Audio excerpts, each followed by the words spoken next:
நிலச்சரிவால் நிலை குலைந்துள்ள வயநாடு மெல்ல மெல்ல மீண்டு வரும் நிலையில் களத்தில் என்ன நடக்கிறது என்பதை பார்க்கலாம் இந்த செய்தி தொகுப்பில். தோண்ட தோண்ட உடல்கள், எங்கு பார்த்தாலும் மரண ஓலம், உறவு உடைமை என அனைத்தையும் இழந்து நிற்கதியாய் மக்கள், மண்ணுக்குள் புதைந்த கிராமங்கள் என மீளா துயரில் சிக்கிக் கொண்டுள்ளது வயநாடு. வயநாட்டை மீட்க ஆதரவு கரங்கள் பெருகி வரும் சூழலில் மெல்ல மெல்ல மீண்டு கொண்டிருக்கிறது வயநாடு. இதில் நிலச்சரிவு நடந்த நாள் முதல் இன்று வரை மீட்பு பணியில் ஈடுபட்டுள்ள ஆம்புலன்ஸ் ஓட்டுநர்களிடம் பேசிய போது 9 நாட்களாக மீட்பு பணியில் ஈடுபட்டு வருவதாகவும் பல சடலங்கள் உடல் பாகங்களை கண்டெடுத்து வருவதாக வேதனை தெரிவிக்கின்றனர். எல்லாம் நாங்கள் இப்போ 9 நாளாக எங்கள் வேலை பண்ணுறோம். இந்த சூச்சிப்பாறை மட்டும் அதில் ரிக்கவரான ஆൾക്കാരെ கிடச்சாங்க, நேராக விம்ஸ் ஹாஸ்பிட்டலில் சேர்த்தாங்க. பாக்கி வருதெல்லாம் பாடி வருது, எல்லாமே வருது, பார்ட்ஸாக வருது. அதெல்லாமே நாங்கள் அங்கே போய் பஞ்சாயத்தில் அங்கே தான் 9 நாளாக இங்கே இருக்கோம். நிலச்சரிவிலிருந்து மக்களை மீட்பதே மனதை ரணமாக்கும் சூழலில் நிலச்சரிவிலிருந்து மீட்கப்பட்டவர்கள் தங்கள் குடும்பத்தினரை மீட்காததால் ஆம்புலன்ஸில் ஏறமாட்டேன் என உணர்ச்சி வசப்படும் நிகழ்வுகளும் பல என்கின்றனர். நன்றி சொல்கிறதுக்கு மாதிரி அவரெல்லாம் ஒரு ஃபேமிலியில் 5 பேர் இருந்தாங்கன்னா 2 பேர் பாக்கியான ஆள். இப்போ இந்த வண்டியில் ஒரு ஆள் உயிரோடு வந்தாங்க. எது ஆளுக்கு கேஷுவாலிட்டி இருக்குது, இருந்தாலும் வண்டியில் ஏறாது. மற்றவங்க காணோம், அவர் வராமல் நான் போகாது, அப்படி தான் அவர் சொல்கிறது. அவர் அந்த சிச்சுவேஷனில் இருக்கா, அழுதுட்டு இருக்கா. அந்த மாதிரி நன்றி, நமக்கு நன்றி அது இது தேவையில்லை. அவர் அந்த மாதிரி சிச்சுவேஷனில் இருக்கா, நம்ம புரிஞ்சுக்கிறேன்.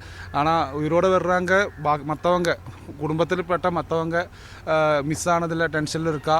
கேரளாவை சேர்ந்தவர்கள் மீட்பு பணியில் ஈடுபட்டது ஒரு பக்கம் இருந்தாலும் தமிழகத்தை சேர்ந்த ஆம்புலன்ஸ் ஓட்டுநர்களும் எங்களுடன் விடிய விடிய மீட்பு பணியில் ஈடுபட்டது பெரும் நம்பிக்கையை ஏற்படுத்துவதாக தெரிவிக்கின்றனர். மற்றொருபுறம் மண்ணுக்குள் புதைந்துள்ளவற்றை மீட்க ஜேசிபி இயந்திரத்துடன் களமிறங்கியுள்ள மீட்பு பணியாளர்கள் எல்லாம் பாறைகளாக இருப்பதால் சற்று சிரமமாகவே உள்ளதாக தெரிவிக்கின்றனர். மீட்பு பண்ணி ஒரு 500 வீடு 1000 வீடு இடிஞ்சிருக்கும். நாங்கள் 1ஆம் தேதி வந்துட்டோம்.